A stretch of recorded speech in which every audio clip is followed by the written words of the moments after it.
Donald Trump ने गिरफ्तारी दे दी। जी हां, साबिक अमरीकी सदर डोनाल्ड ट्रंप ने फुलटन काउंटी जेल में गिरफ्तारी दे दी है। जराये के मुताबिक बुध के रोज अमरीकी सदर ने हुकाम के सामने सरेंडर करने का ऐलान करते हुए कहा था कि मैं गिरफ्तारी देने के लिए जुमेरात को जॉर्जिया के शहर एटलांटा जाऊंगा।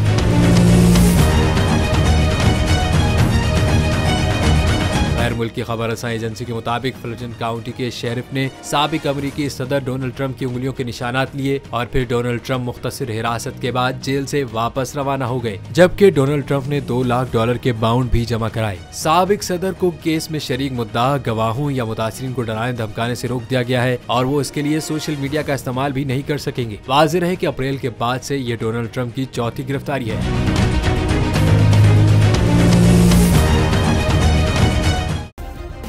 सब्सक्राइब करें और बेल दबाएं ताकि कोई खबर रह न जाए।